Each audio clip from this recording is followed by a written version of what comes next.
Water. Water might be hard or water might be soft.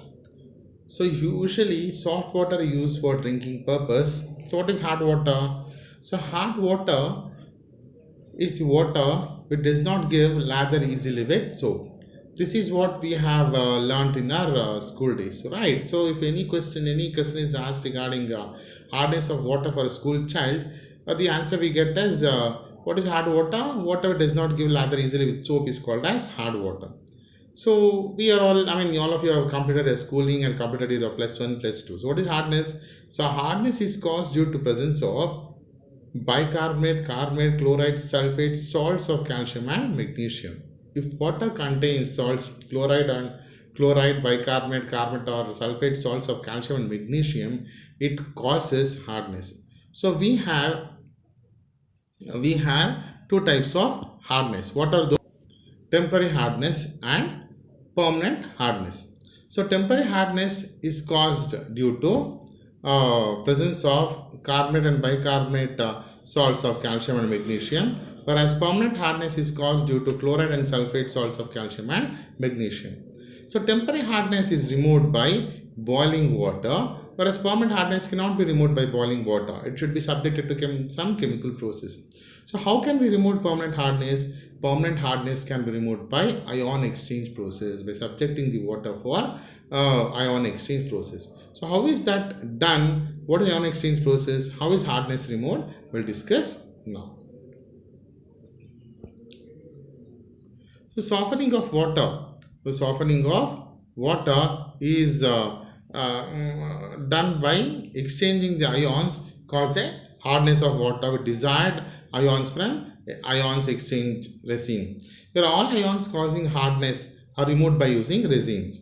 So ions, maybe calcium ion, magnesium ion, chloride ion, sulfate ions, the permanent hardness is removed, is exchanged for some other ions. The calcium and magnesium exchange for hydrogen ion, and chloride and sulfate is exchanged for hydroxyl ions. Okay, so how it is done, we'll see. So what are resins? First of all, what are resins? So resins are higher molecular weight cross-linked polymers with porous structure. So these resins are insoluble, high molecular weight cross-linked polymers with porous structure. So these resins have a functional groups attached to the chains, and these functional groups are responsible for ion exchange reactions. So what are the functional groups attached? Let us discuss.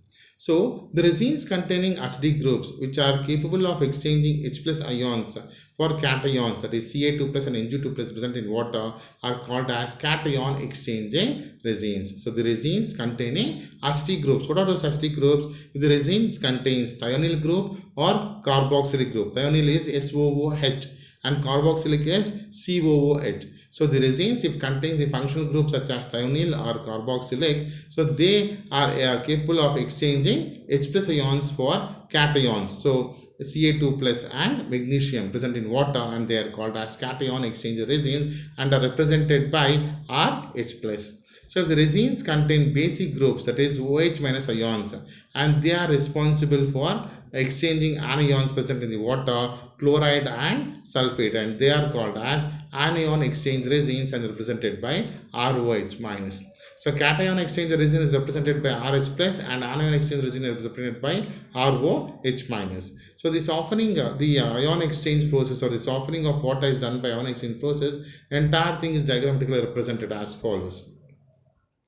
So the demineralization or ion exchange process, it is represented by this. It contains a cation exchanger column and anion exchanger column. The water will be fed into a cation exchanger where the Ca plus, Ca2 plus and Mg2 plus present in the water will be exchanged with H plus. All Ca2 plus will go here, Mg2 plus will go here, and H plus will be liberated. From where H plus will be liberated? So COOH and SOOH will be the thionyl group. So that H will go and sit to the, Ca2 plus will go and sit there in place of H and it will form COO, Ca2 plus, and Mg will go and sit in place of H, it will form SOO, Mg.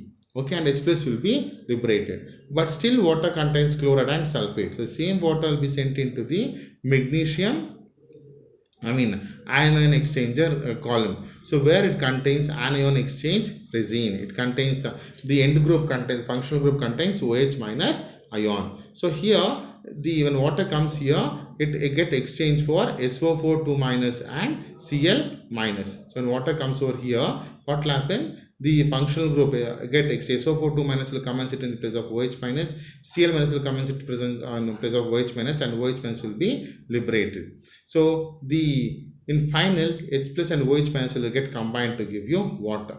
So what happens once entire H plus and OH minus is replaced? We cannot buy the new resin and replace it. We are supposed to regenerate the resin. So in order to regenerate resin, we are going to pass HCl and NaOH. When we pass HCl, what happens? When we pass NaOH, what happens? We'll see. Got it? So the diagram, I mean the ion exchange exchanger contains a cation exchanger resin and anion exchanger resin. In cation exchanger resin, the H plus is, cations are exchanged for H plus, and in anion exchanger resin, CO4 2 minus and Cl minus is exchanged for OH minus. So when the water passes to cation exchanger resin, what's happening? Ca2 plus plus RH plus. This RH plus is a resin, cation exchange resin. Give us RCa2 plus plus H plus, and Mg2 plus plus RH plus gives RMg2 plus and H plus. So this is the goes into water. The same water, when it goes into anion exchanger resin, what happens? Chloride present in the water get exchanged to give RCl minus and OH minus, and SO4 2 minus get exchanged to give RSO4 2 minus and OH minus. So this H plus and OH minus will combine together to give water. H plus and OH minus will combine together to give water.